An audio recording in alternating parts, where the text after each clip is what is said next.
Assalamualaikum warahmatullahi wabarakatuh. Salam sehat, salam sejahtera untuk kita semuanya. Anak-anakku yang berbahagia dan yang saya banggakan, yang cerdas.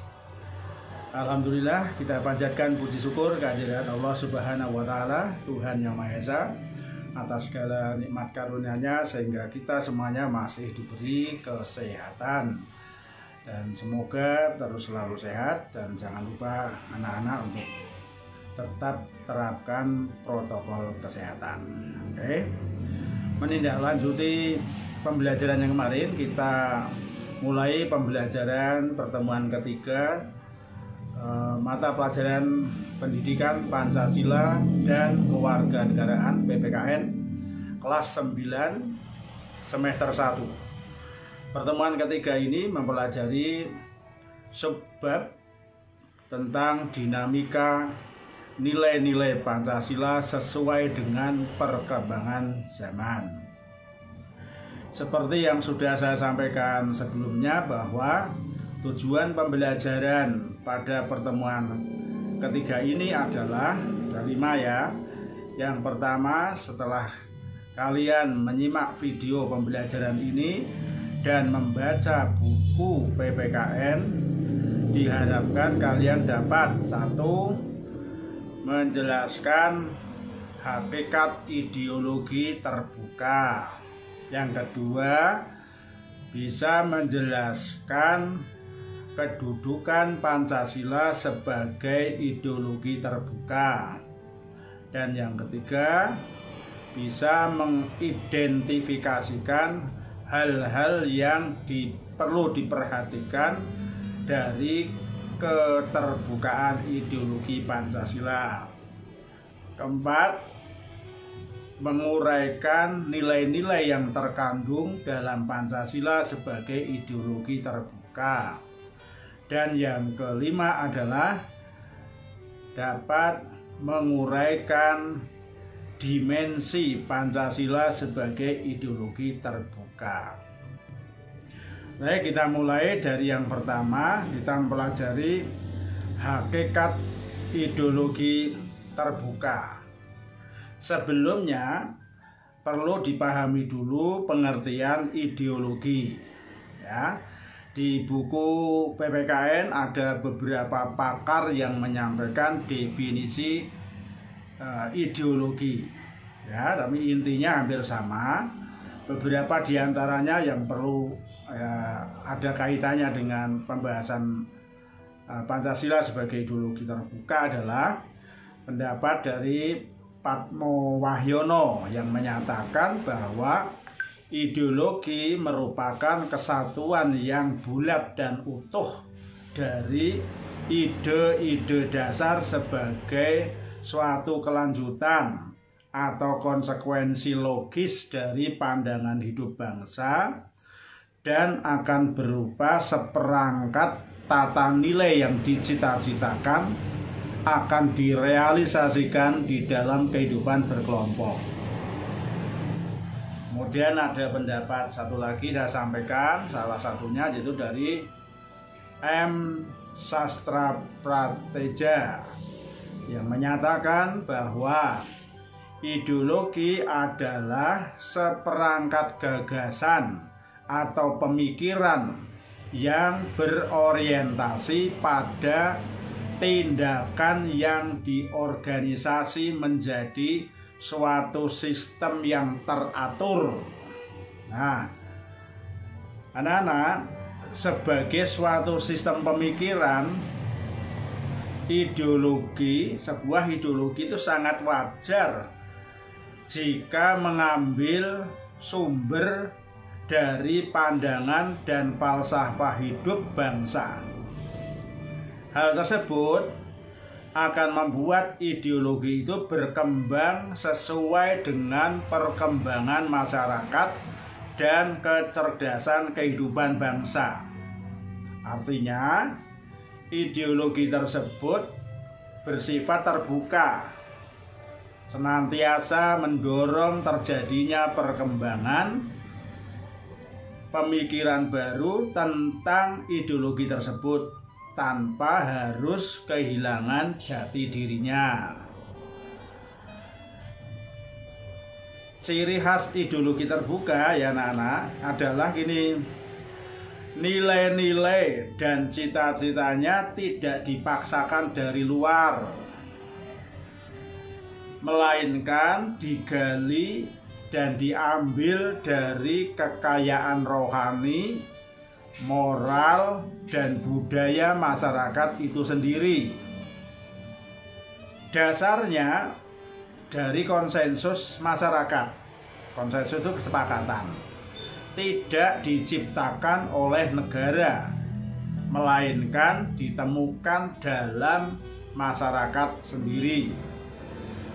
Ketika anak-anak belajar perumusan Pancasila waktu kelas 7, kalian sudah pahami bahwa rumusan dasar negara Pancasila itu digali dari bumi kekayaan bangsa Indonesia sendiri. Waktu itu belum ada negara Indonesia, jadi dasarnya bukan dari negara ya, bukan dari negara, tapi memang digali dari bumi kehidupan masyarakat Indonesia sendiri ya. Demikian juga dikemukakan oleh Pak Insinyur Soekarno bahwa Pancasila itu bukan diciptakan oleh negara, bukan diciptakan oleh Insinyur Soekarno, tapi digali dari bumi budaya moral bangsa Indonesia sendiri. Nah, sekarang bagaimana kedudukan Pancasila sebagai ideologi terbuka? Tadi kan karena ada ciri-ciri terbukanya, maka kita menyimpulkan Pancasila itu sebagai ideologi terbuka. Nah, bagaimana kedudukannya sebagai ideologi terbuka? Nah, kita tahu bahwa Pancasila berakar pada pandangan hidup dan falsafah bangsa, sehingga memenuhi syarat menjadi ideologi yang terbuka, paling tidak prasyarat ya sebagai ideologi yang terbuka. Keterbukaan ideologi Pancasila mengandung pengertian bahwa Pancasila senantiasa mampu berinteraksi secara dinamis. Ya, dinamis. Nilai-nilai Pancasila, ketuhanan, kemanusiaan, persatuan, kerakyatan, keadilan, 5 dasar itu tidak berubah. Namun pelaksanaannya disesuaikan dengan kebutuhan dan tantangan nyata yang kita hadapi dalam setiap waktu. Hal ini menegaskan bahwa ideologi Pancasila bersifat aktual ya, dinamis, antisipatif, serta senantiasa mampu menyesuaikan diri dengan perkembangan zaman, ilmu pengetahuan, teknologi, serta dinamika perkembangan aspirasi masyarakat. Lalu terkait dengan Pancasila sebagai ideologi terbuka, tentu ada hal-hal yang harus diperhatikan. Ada 5 hal yang harus diperhatikan dari keterbukaan ideologi Pancasila. Yang pertama, stabilitas nasional yang dinamis. Ya, stabilitas nasional itu suatu kondisi keadaan di mana keadaan negara aman, tentram, damai. Nah, ini stabilitas yang dinamis, berarti stabilitas nasional itu tidak statis, tidak konstan, tapi selalu berkembang ke arah yang kemajuan. Bisa tercapai stabilitas nasional apabila bangsa negara itu memiliki ketahanan nasional yang kuat. Apa itu ketahanan nasional yang kuat? Ketahanan nasional yang kuat menunjukkan bahwa bangsa itu mampu mengatasi, menghadapi segala macam ancaman, gangguan, hambatan, tantangan, baik dari dalam negeri maupun dari luar negeri. Jadi kalau bangsa negara kita bisa menghadapi, mengatasi segala macam ancaman, gangguan, hambatan, tantangan, itu bisa dikatakan negara memiliki ketahanan nasional yang kuat. Jika ketahanan nasional negara itu kuat, maka tercipta stabilitas nasional yang dinamis. Itu yang harus diperhatikan agar keterbukaan ideologi Pancasila benar-benar akan terlaksana dengan baik. Nah, hal kedua yang harus diperhatikan adalah larangan untuk memasukkan pemikiran-pemikiran yang mengandung nilai-nilai ideologi Marxisme, Leninisme, dan komunisme. Ini jelas dilarang karena menurut sila ketuhanan, dasar negara kita sila pertama, ketuhanan yang Maha Esa mengandung makna bahwa di negara kita dilarang, tidak boleh tumbuh pemikiran-pemikiran, ideologi-ideologi yang mengandung nilai Marxisme, Leninisme, dan komunisme. Itu dilarang jelas ya. Apa itu Marxisme? Marxisme itu suatu ajaran yang dikemukakan oleh filsuf dari Jerman namanya Karl Marx, dan dari Rusia namanya Lenin. Maka ajarannya disebut Marxisme-Leninisme. Kedua tokoh ini atau ajaran ini bersifat historis materialisme. Artinya mereka, aliran ini memandang sesuatu itu dianggap ada, nyata, berada ya, kalau berupa benda atau fisik yang bisa dilihat, bisa diraba, bisa didengar. Akibatnya aliran ini tidak mengakui adanya Tuhan, karena aliran ini atau mereka tidak bisa melihat Tuhan, tidak bisa merasakan adanya Tuhan, tidak bisa menyentuh atau meraba Tuhan. Maka segala sesuatu yang tidak kelihatan, segala sesuatu yang tidak berupa benda, bisa dipegang, bisa diraba, disebut tidak ada. Makanya aliran Marxisme dan Leninisme itu bersifat anti agama atau ateis, tidak mengakui Tuhan, bukan anti agama ya, tapi ateisme. Atau tidak, teo itu Tuhan, isme itu paham. Jadi paham yang tidak mengakui adanya Tuhan, ya paham ini Marxisme dan Leninisme. Sedangkan komunis dilarang, itu juga selain bertentangan dengan sila ketuhanan, juga anti agama. Kalau ini bahkan bukannya ateis saja, tapi anti agama, menentang adanya ajaran agama. Bahkan komunis mengajarkan bahwa agama itu penyakit atau candu masyarakat, akan menghambat kemajuan, maka dilarang beragama. Itu komunis ya, dari segi pandangan ketuhanan. Tapi komunis itu suatu paham yang menganggap kalau dari segi ekonomi ya, segala sesuatu semua itu milik bersama, tidak boleh dimiliki oleh perorangan. Maka di negara komunis semua milik negara. Di negara komunis tidak ada perusahaan swasta, tidak ada koperasi, semuanya badan milik negara. Perorangan tidak boleh memiliki sesuatu. Itu komunis ya. Cita-citanya komunis adalah mewujudkan masyarakat dunia yang tanpa kelas, sama rata, sama rasa, tidak ada kaya, tidak ada miskin. Itu ajaran komunis yang menurut akal sehat kita ya tidak rasional ya, tidak rasional. Itu dilarang oleh negara, dilarang, tidak bertentangan, sangat bertentangan dengan Pancasila sebagai dasar negara. Itu hal kedua yang perlu diperhatikan adalah tetap kita berpegang teguh dan mendukung larangan memasukkan pemikiran-pemikiran yang mengandung nilai-nilai ideologi Marxisme, Leninisme, dan komunisme. Berikutnya ada yang ketiga yang harus diperhatikan adalah mencegah berkembangnya paham liberal. Nah, ini hal yang sangat sulit anak-anak.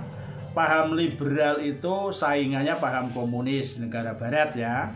Namun dalam dewasa ini perkembangannya liberal itu hampir menyebar, menguasai, mendoktrinasi ya, sosialisasikan paham liberal, paham yang terlalu mengedepankan kebebasan individu. Nah, bisa kalian rasakan ketika kalian membaca juga tentang penerapan Pancasila pada masa reformasi, bahwa tantangan kita yang terhadap Pancasila adalah berkembangnya paham kebebasan yang mutlak, kebebasan yang berlebihan, baik kebebasan berbicara, kebebasan berekspresi, menyampaikan pendapat, itu terasa terlalu liberal sehingga kita mencegah berkembangnya paham liberal. Dari segi ekonomi, paham liberal itu bukan sesuatu yang ideal baik sehingga dipertahankan ya, tapi paham liberal dalam ekonomi dinamakan paham persaingan bebas, itu persaingan bebas atau paham liberal itu kan dari segi sosial ya. Jadi sistem persaingan bebas atau dalam ekonomi itu sistem kapitalisme, kapital. Jadi kapital itu modal besar. Di dalam sistem ekonomi liberal kapitalisme ini terjadi kekuasaan orang yang kaya semakin kaya, yang miskin semakin miskin. Orang yang kuat, yang kaya akan menekan yang miskin, yang lemah. Itu perlu dicegah berkembangnya paham liberalisme, baik dari segi sosial maupun dari segi perekonomian, bukan sesuatu yang baik. Kita sudah punya sistem perekonomian dan ideologi sendiri, namanya sama, sistem ekonomi Pancasila, ideologinya Pancasila, dasar negaranya Pancasila, pandangan hidup bangsanya Pancasila, kepribadian bangsa kita adalah Pancasila, cita-cita bangsa kita adalah masyarakat Pancasila. Itu yang kita miliki. Jadi lupakan, jangan menganut paham liberal maupun komunis ya, dua-duanya tidak cocok bagi bangsa Indonesia. Kemudian anak-anak, keempat hal yang harus diperhatikan dari keterbukaan ideologi Pancasila adalah larangan terhadap pandangan ekstrim yang membahayakan kehidupan masyarakat. Apa itu ekstrim? Gerakan yang mengutamakan kekerasan, ya, tidak mentaati aturan. Maka di Indonesia dilarang semua kegiatan, semua pandangan yang ekstrim dilarang karena memang menggelisahkan masyarakat. Di dalam negara kita maupun di negara lain, ekstremisme itu dikelompokkan menjadi dua macam. Ya, ada ekstrim kanan dan ekstrim kiri. Ekstrim kanan itu pandangan ataupun gerakan yang berafiliasi pada kelompok agama tertentu. Ya, kalau dulu waktu awal kemerdekaan ada pemberontakan DITII, itu contoh pandangan dan gerakan ekstrim kanan. Ya. Sedangkan ekstrim kiri adalah suatu paham yang keras, yang bertentangan ya, yang menentang, yang mengutamakan kekerasan, yang berafiliasi berdasar pada ideologi tertentu. Ya, contohnya ideologi komunis.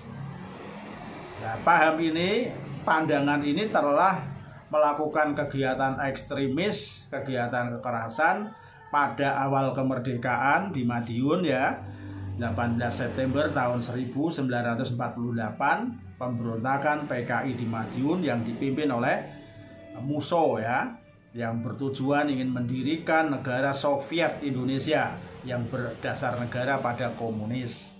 Itu contoh pandangan yang ekstrim kiri pernah terjadi di Indonesia, pemberontakan PKI di Madiun yang tujuannya mendirikan negara Soviet Indonesia berdasar pada ideologi komunis. Pada akhir Orde Lama tahun 65 juga terjadi gerakan yang sangat terkenal, gerakan 30 September 1965, pemberontakan PKI terhadap Dewan Jenderal ya, pembunuhan pahlawan revolusi itu yang dibantai ada 7 jenderal dan perwira itu ya. Itu contoh ekstrem kiri.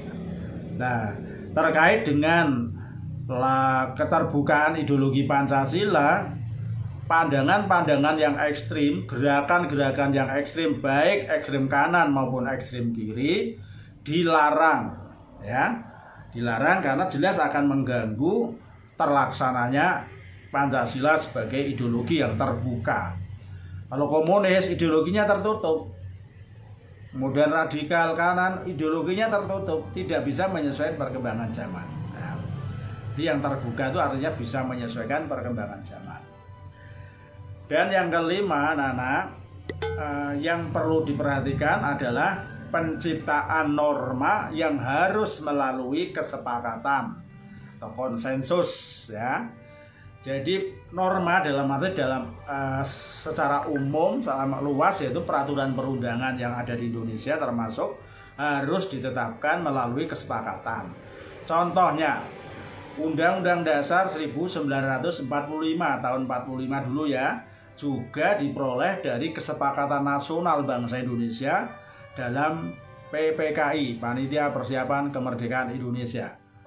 Bukan oleh negara tapi oleh masyarakat, kesepakatan dalam jadi organisasi ya, organisasi yang mewakili bangsa Indonesia waktu itu, PPKI, bersepakat menetapkan Pancasila sebagai dasar negara, menetapkan undang-undang dasar, norma ya. UUD itu norma dasar. Nah, itu contohnya norma dasar, undang-undang dasar. Kemudian contoh lain, undang-undang, di mana undang-undang menurut UUD 45 dibuat oleh DPR, disetujui oleh Presiden. Nah, kesepakatan kedua lembaga negara itulah yang harus ditempuh untuk menetapkan sebuah undang-undang. Tidak bisa sepihak DPR musyawarah sendiri, sepakat sendiri tanpa melibatkan Presiden. Bukan undang-undang namanya. Demikian juga Presiden menetapkan sendiri, penetapan Presiden kayak undang-undang juga bukan undang-undang.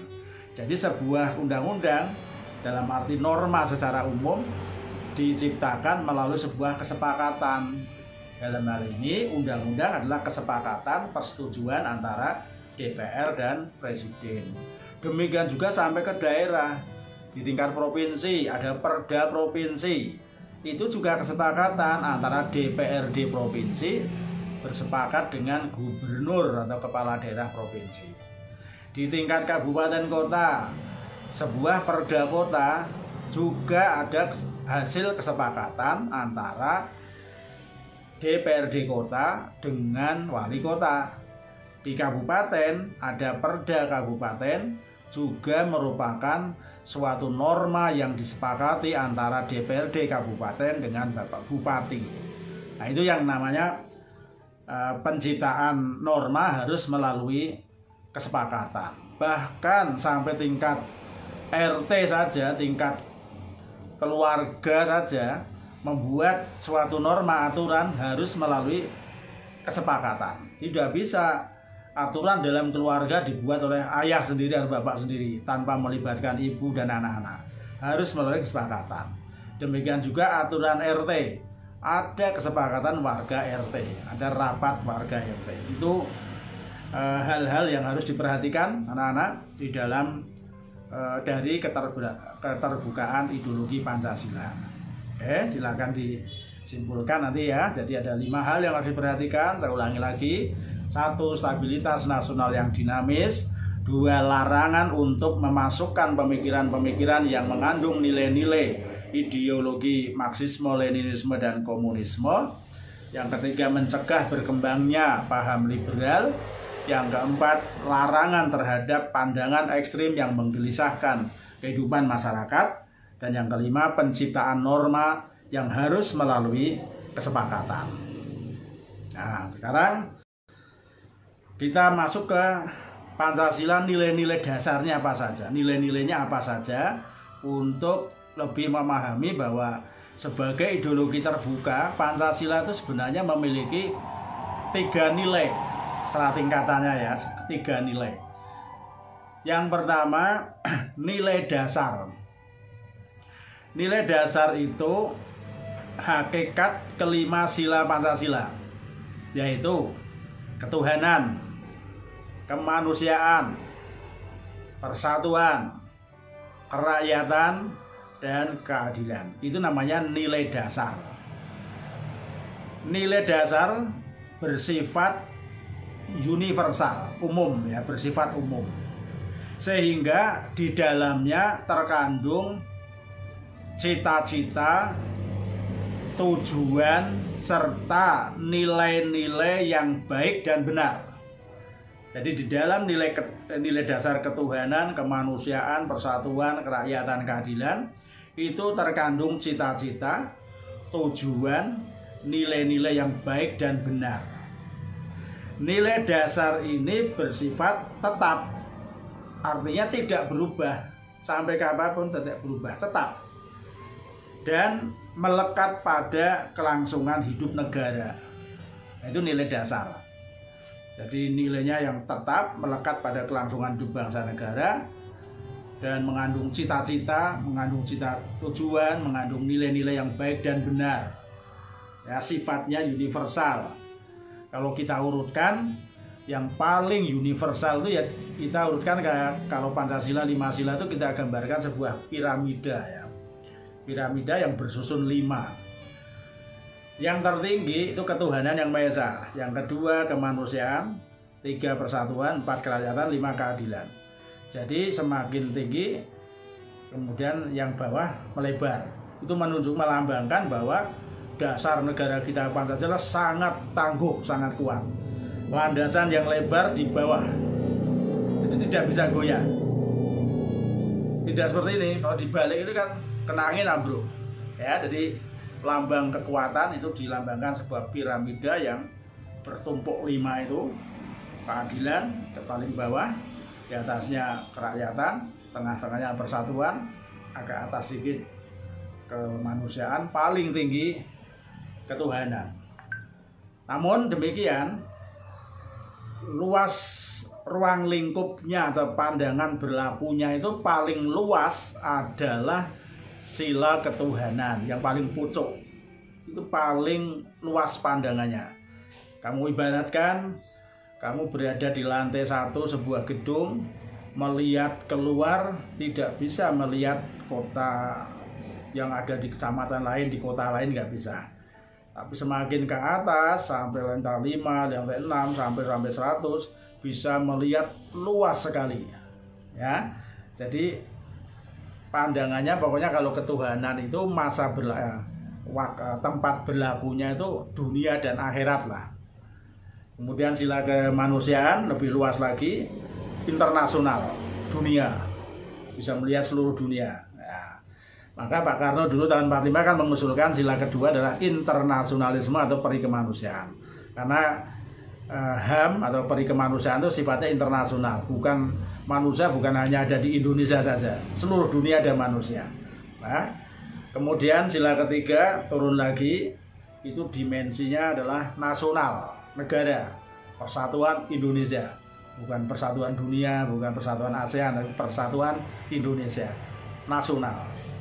Bawah lagi kerakyatan, itu dimensinya masyarakat, bermusyawarah di masyarakat. Ya. Kemudian paling bawah kehidupan pribadi, contohnya bersikap hemat, tidak boros, menghargai karya orang lain, itu pribadi. Ya, jadi kehidupan pribadi paling bawah. Itulah nilai-nilai Pancasila, dasar negara atau nilai dasar kita kalau disusun menjadi piramida yang teratas sila pertama sampai kelima. Sila pertama menjiwai meliputi sila-sila berikutnya. Sila yang di bawahnya dijiwai oleh yang di atasnya. Jadi ya saling menjiwai, saling dijiwai. Sehingga kalau kita memberi contoh pengamalan Pancasila ya yang tegas ya ada, tapi ada yang saling berkaitan. Ya mengamalkan sila ketuhanan, ya kemanusiaan ya dilaksanakan. Contohnya bahwa kita menentukan ini pengamalan sila keberapa secara tegas memang bisa, tapi bisa merupakan pengamalan yang lain. Contohnya menyantuni fakir miskin. Itu sila kelima bisa kita beribadah secara perorangan, menolong orang lain. Sila kemanusiaan juga bisa. Sila ketuhanan perintah Allah, menyantuni fakir miskin. Jadi kegiatan menyantuni fakir miskin, pengamalan sila ketuhanan yang Maha Esa, kemanusiaan, dan keadilan sosial. Demikian juga ya perbuatan yang lain, karena memang Pancasila merupakan satu kesatuan yang bulat dan utuh, tidak bisa dipisah-pisahkan satu dengan yang lain. Ya. Berikutnya nilai dasar itu ada 5 tadi. Yang berikutnya adalah nilai instrumental.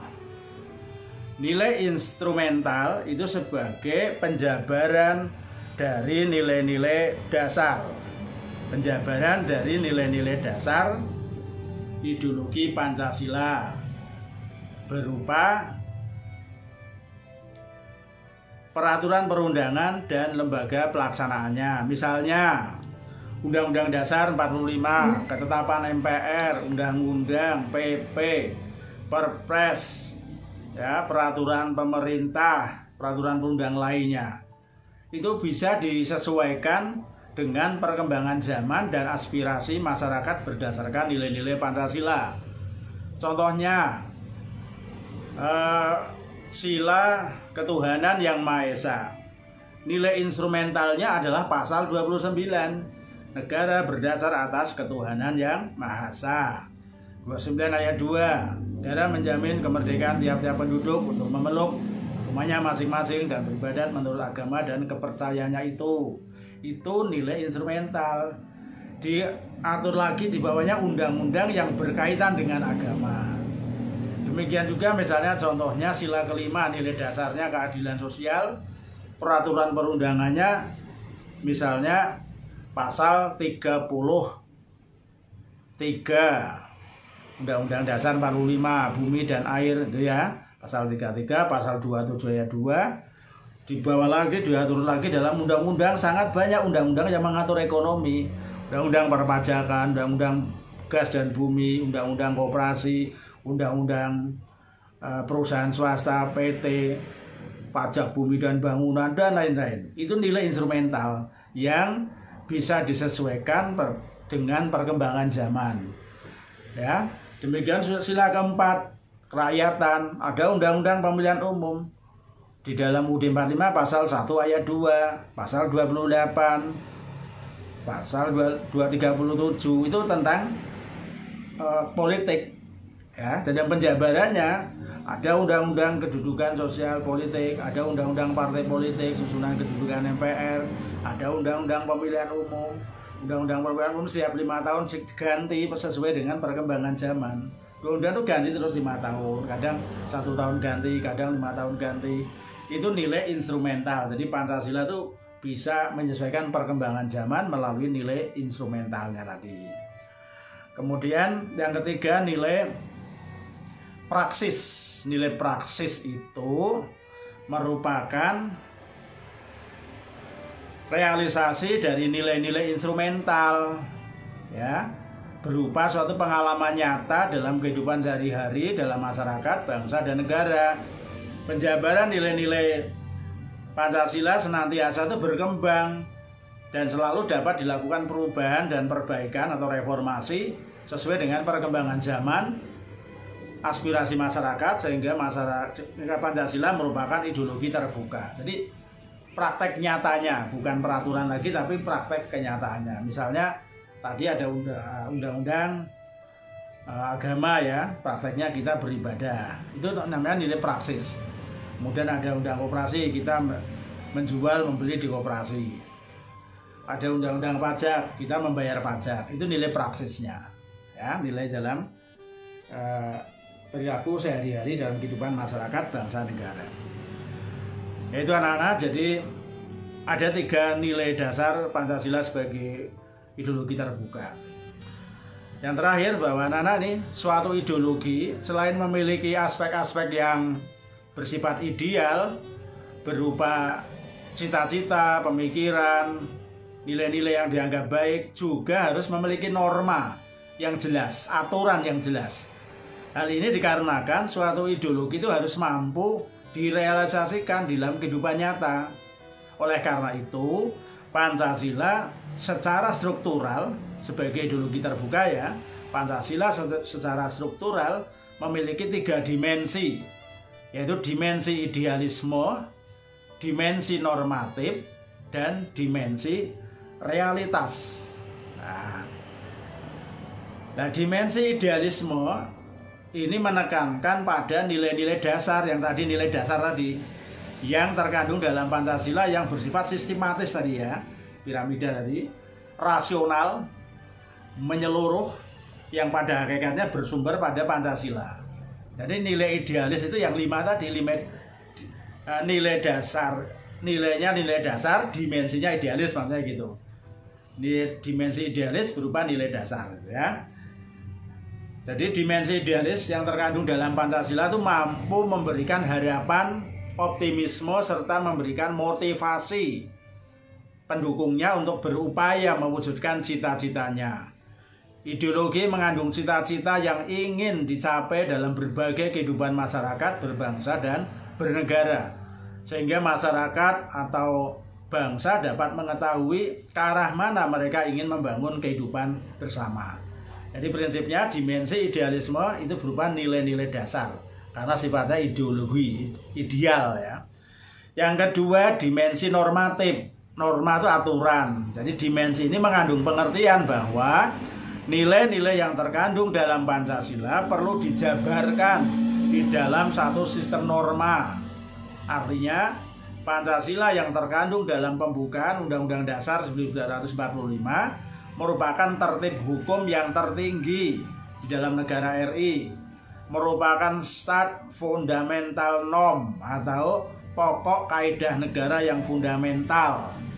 Dengan kata lain, agar Pancasila mampu dijabarkan ke dalam langkah-langkah yang bersifat operasional, maka perlu memiliki norma atau aturan yang jelas.